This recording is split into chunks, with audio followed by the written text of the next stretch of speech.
ফের সমবায় নির্বাচনে বিনা প্রতিদ্বন্দ্বিতায় জয় তৃণমূল কংগ্রেসের।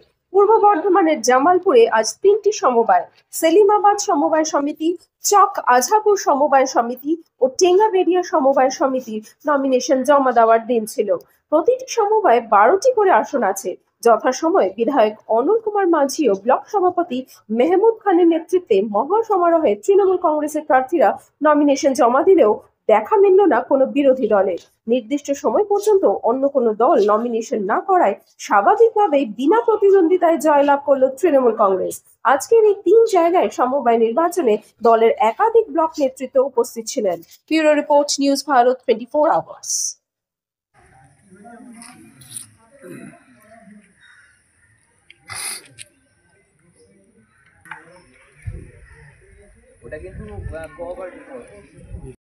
দাদা কি দেখলেন আজকে নির্বাচন? আমাদের আজকে জামালপুর যে আমাদের ব্লক, জামালপুর ব্লকে আমাদের জামালপুর বিধানসভার অন্তর্গত 3টে জায়গায় আমাদের আজকে সমবায় নির্বাচন আছে। আপনারা দেখছেন যে বিধানসভা ভোট 2000 আমাদের 21-এর পর বিভিন্ন জায়গায় বিভিন্ন উপনির্বাচন হয়েছে। কয়েকদিন আগেও 6টা উপনির্বাচন হলো বিধানসভা উপনির্বাচন। সেখানে 6-এ আমরা 6 মানে 6-0।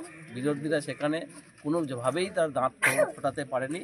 মমতাময় সারা পশ্চিমবঙ্গ বিভিন্নভাবে অপপ্রচার করেও কিন্তু মমতা বন্দ্যোপাধ্যায় 6-0 সেই জায়গায় জয়লাভ এসেছে। আমরাও দেখছি যে আমরা বিভিন্ন এখন স্কুল নির্বাচন বা আমাদের সমবায় নির্বাচন আমাদের হচ্ছে, সেই সমবায় নির্বাচনেও আমরা জয়লাভ করছি। তাই বাংলার মানুষ যেভাবে মমতা বন্দ্যোপাধ্যায়ের যে উন্নয়ন, সে উন্নয়নের সাথে আজকে আছে। কারণ বিরোধীরা অপপ্রচারকে তারা গুরুত্ব দেয়নি।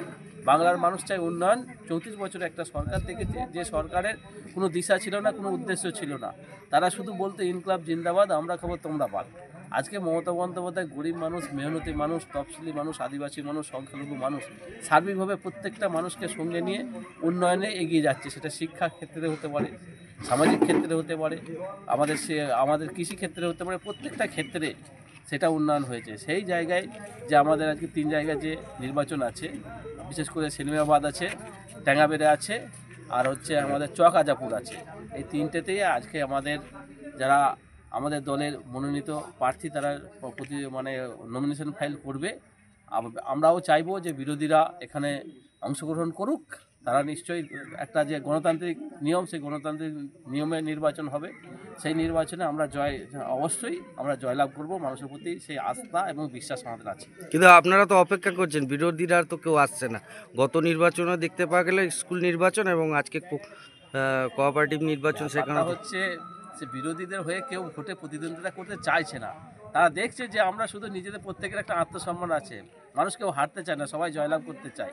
কিন্তু মানুষ একটা এমন প্ল্যাটফর্মকে বেছে নেয় যে প্ল্যাটফর্মে দ্রুত গতিতে আমরা নির্দিষ্ট জায়গায় পৌঁছে যাব। দেখবেন রাস্তায় বিভিন্ন রকমের গাড়ি থাকে, মানুষ যেটা ফার্স্ট সেটাতে যায়, তার গন্তব্যস্থলে আগে পৌঁছে যাবে। কিন্তু যে গাড়ি ধীর গতি, যে পৌঁছাতে পারবে না, সে গাড়ির উপর সে সাহরি হতে চায় না, তার হচ্ছে সে গাড়িতে উঠতে চায় না। তাই তৃণমূল কংগ্রেস, মমতা বন্দ্যোপাধ্যায়, মামাটি মানুষ আজকে সেই জায়গাটা তৈরি করেছে। মানুষ বিশ্বাস করছে, সেই আস্থাটা আছে মমতা বন্দ্যোপাধ্যায়, আমাদের নেতা অভিষেক বন্দ্যোপাধ্যায়ের উপর। তাই মানুষ আজকে দলে দলে কাতারে কাতারে বিভিন্ন জায়গায় যোগদান করছে। তার সাথে সাথে আমরা যে বিভিন্ন সময় যারা প্রার্থী মনোনীত করছি, তারা আমাদের সঙ্গে আসছে, আমাদের প্রার্থী হতে তারা আগ্রহ প্রকাশ করছে। আর অন্যরা তারা প্রার্থী খুঁজে পাচ্ছে না, এটাই সমস্যা।